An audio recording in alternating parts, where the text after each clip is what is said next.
Raimundo Lima, que está ao vivo. O Raimundaço está ao vivo. Traz aí o Raimundo Lima ao vivo. Raimundaço ao vivo. Tá aí. Como é que foi o final de semana, Raimundo? Tudo bem? Tudo bem, tudo tranquilo. Passou em casa? Passei em casa, infelizmente me recuperando de uma gripe, Rapaz, pelo amor de Deus. Olha, Raimundo, quer desejar mal a alguém, deseja uma gripe, viu? Pois é. É um negócio horrível. Olha, o Raimundo Lima traz agora o caso de um adolescente de 14 anos de idade. Preste bem atenção. 14 anos de idade, que confessou hoje à polícia que matou o padrasto porque ele agredia a mãe. Olha que essa história é um pouco complexa, não é um ato unilateral de violência, né, Raimundo? Quer dizer, não é só a morte do padrasto, havia, né, cenas de agressão na residência. O acusado presenciava essas cenas de agressão. E essas cenas de agressão, segundo ele, o motivaram a tomar tal atitude para proteger a mãe. Vamos saber agora todos os detalhes com o Raimundo. Raimundo Lima, o Raimundaço enverga, mas não quebra. Raimundo, como é que se deu esse caso? E, pelo que se sabe, não é as agressões da vítima com a mãe, não são recentes, né? É verdade, não eram agressões recentes, já aconteciam há algum tempo, e esse jovem acabava presenciando esses atos violentos dessa pessoa contra a mãe, e quando foi na semana passada, noticiou-se, foi notícia da imprensa, o assassinato de um homem lá no Parque Brasil, na zona leste da cidade. Inicialmente se achou que fosse mais uma vítima dessa guerra de facções criminosas. Mas aí a polícia começou a investigar e o desfecho acabou sendo outro que a gente conta a partir de agora. As primeiras informações eram de que a vítima teria sido morta por causa de uma cobrança de drogas. No dia 10 de agosto passado, um homem identificado como Rodrigo Oliveira, 25 anos, foi morto a tiros dentro da própria residência no bairro Parque Brasil. Logo nas primeiras investigações, o Departamento de Homicídios e Proteção à Pessoa descobriu o autor do assassinato, um adolescente de 14 anos, filho da esposa da vítima. Ele foi ouvido nesta segunda-feira pelo delegado responsável pela investigação. O adolescente confessou o crime. Houve uma discussão da mãe com o companheiro e aí ele passou a agredi-la. Nisso ele presenciou, né, disse que foi em determinado local, conseguiu uma arma de fogo, retornou e efetuou os disparos na vítima, né. A gente está checando as informações, né, para ver se realmente confirma isso que ele está falando, né. A gente tem toda essa cautela adotada, né, para a gente elucidar cabalmente esse caso. A mãe foi ouvida também, ela confirmou, né, a versão. A arma usada no crime foi um revólver calibre 32. O adolescente tem passagem por roubos e até a conclusão das investigações continua em liberdade. Bom, apesar desse histórico de violência sofrido pela mãe, a polícia vai tratar o caso como um homicídio mesmo, ou utilizar a versão que se caracteriza dentro do ECA, né, o Estatuto da Criança e do Adolescente, já que o autor desse crime é um menor de idade. Como já foi dito, até que o DHPP conclua as investigações, esse menor continua respondendo em liberdade. Ele, inclusive, após o crime, ficou desaparecido por 3 dias, mas decidiu se entregar e hoje esteve no DHPP, prestou depoimento e confessou ter realmente matado o companheiro da mãe dele. Douglas. Raimundo, olha, vendo esse caso, o que a gente pode analisar? É uma reprodução da violência, né, Raimundo? É uma reprodução da violência doméstica. Agora foram divulgados os dados do Sanvis, que é o serviço que cuida das mulheres vítimas de violência, que está disponível na maternidade Dona Evangelina Rosa, por exemplo, em cidades do interior, como Picos, Parnaíba, Bom Jesus. Aí os dados são apenas de mulheres vítimas de violência sexual. No primeiro semestre, Raimundo, eu não tenho exatamente os dados, mas são mais ou menos esses. No primeiro, aí só uma variante da violência doméstica, ou seja, um aspecto da violência contra a mulher, aliás. Não é? É só um item. A violência sexual. Em 2020, foram 519 casos registrados. Não. Em 2020, foram 840, 830 e poucos casos registrados. Só no primeiro semestre desse ano já são 519. Então, você imagina que vai continuar, infelizmente, nesse ritmo, com pequenas variações, mas 2023 promete ser um ano, em termos de violência sexual, muito mais letal para as mulheres, muito mais negativo para as mulheres do que foi o ano passado, 2022. E aí nós estamos falando, volto a repetir, apenas de um aspecto da violência contra a mulher, que é a violência sexual.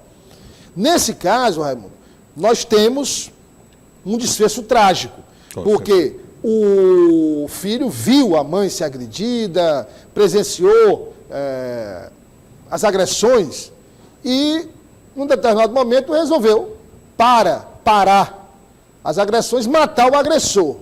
Agora, imaginemos aqui a quantidade de outros adolescentes que também vivem a mesma situação e que, infelizmente, a qualquer momento podem explodir também. Pois é um aspecto relevante essa questão toda, porque é um ato que acaba resultando em uma ação que acaba resultando em uma reação, ou seja, esse adolescente presenciou todo esse ambiente de agressões sofridas pela mãe e, digamos, no limite do seu estado de observação, ele cometeu esse ato. Por isso que é importante sempre aquilo que as autoridades dizem. Se você é vítima de um ato de violência, denuncie, procure a polícia. Não se sabe ao certo qual era o ambiente em que essa família vivia, mas talvez se essa mãe tivesse buscado a ajuda da polícia, ajuda das autoridades, esses atos poderiam ter sido reduzidos e essa história não teria terminado desta forma. Ô Raimundo, aí é um detalhe, quando a gente diz aqui que a mulher tem que denunciar, porque esse aumento também, Raimundo, que eu me referi agora, sobre os casos de violência sexual, a Secretaria de Saúde está se debruçando sobre os dados, porque tem dois aspectos aí que devem ser observados. O primeiro deles, o aumento ocorreu de fato, seja um aumento quantitativo, seja mais mulheres vítimas de violência sexual, ou as mulheres passaram a denunciar mais, passaram a buscar o poder público para auxílio e buscar o poder público para denúncia. Então é preciso, ou uma combinação dos dois. Então é preciso. Mas aí, quando se diz a mulher tem que denunciar, a mulher tem que ir até a polícia, pedir medida restritiva, sair da casa, se for agressão física, denunciar para que o agressor seja preso, é para ela se proteger e evitar isso que você relatou, que essa violência seja reproduzida. Exatamente. E aí, Raimundo, só para encerrar a minha colocação, para você fazer a sua análise, porque ainda tem uma outra visão desse caso. Quando o filho que vê a mãe ser vítima de violência não comete um crime como este, ou seja, mata o padrasto, ele corre um sério risco de ser um péssimo marido, um péssimo pai no futuro. Pois é, como você colocou, é a reprodução da violência, né? E eu quero destacar também um aspecto nessa história toda de programas e políticas públicas, que é preciso fazer políticas não apenas de proteção das vítimas, ou seja, de se incentivar a denúncia, de se buscar a proteção do Estado. Mas essa é uma situação que só vai mudar quando forem implementadas também políticas de mudança da cabeça masculina. É uma outra vertente para se tentar reverter esse quadro preocupante, esse quadro triste, que é da violência contra a mulher. É preciso, antes de tudo, que a cabeça dos homens mudem, que a forma de pensar dos homens mudem, que se acabe com essa visão de que a mulher é propriedade do seu companheiro, propriedade dos homens. Então é preciso, ao mesmo tempo que se protege as vítimas, também se criar políticas de mudança dessa mentalidade masculina, principalmente do machismo que ainda reina, ainda é muito forte na nossa sociedade, Douglas. Volta daqui a pouco com mais informações. Obrigado, Raimundo. Obrigado pelas informações, pelo caso que o Raimundo trouxe. Olha, eu queria aproveitar a oportunidade, fazer alguma reflexão ainda sobre este caso, com você que nos acompanha, que é o seguinte: toda mudança cultural não acontece da noite para o dia. Ela não ocorre como se fosse um passe de mágica. Entendeu, meu primo? Ela precisa de tempo. Qualquer mudança cultural, algumas mais, outras menos tempo, mas todas precisam de tempo para ocorrer, para se enraizar, para se efetivar. Nós estamos no ano de 2023 e, infelizmente, eu não estou falando de todos os casos, de todas as famílias, porque não é possível afirmar isso, mas ainda se vê muitas famílias que criam suas filhas para serem donas de casa. Não é isso, meu primo? Ou seja, a mulher é educada para ser dona de casa, a mulher é educada para cozinhar, a mulher é educada para lavar, a mulher é educada para limpar a casa, a mulher é educada para cuidar do marido, a mulher é educada para cuidar dos filhos. E ser uma mulher passiva, não criar problema. Porque o homem é o chefe da casa, o homem é quem manda na casa. Então ainda tem muito. E aí é o seguinte, às vezes, né? Mesmo no tom de brincadeira, mas um tom de brincadeira que reproduz a realidade. A jovem, por exemplo, ela faz uma comida gostosa, bem feita, e as pessoas comem e dizem assim: você está pronta para casar. Como se cozinhar bem fosse o requisito único para você casar e ser feliz no seu casamento. Não é? Então, está mudando, aos poucos, está mudando, porque a mulher está se emancipando, a mulher, se não é por incentivo da família, é por iniciativa própria da mulher, buscando formação intelectual, buscando seu espaço no mercado de trabalho, buscando romper esse círculo vicioso que transforma a mulher em um objeto e não considera a mulher um ser humano.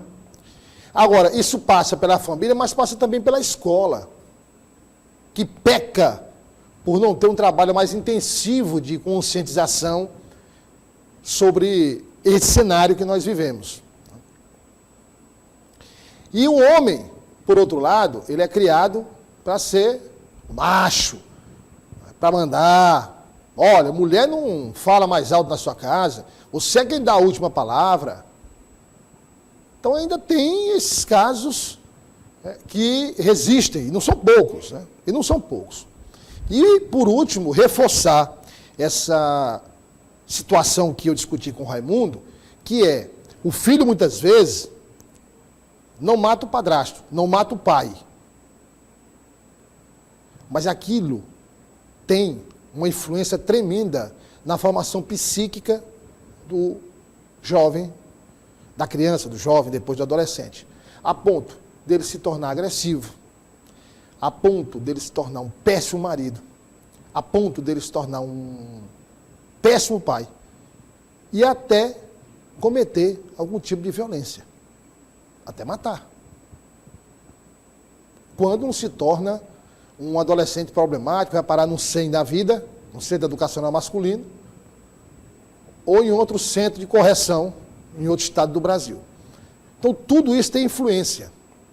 A gente traz um caso como esse, mas às vezes a gente analisa só o caso. E olha, meu primo, e diz assim: poxa, que chocante, que triste. É chocante, é triste.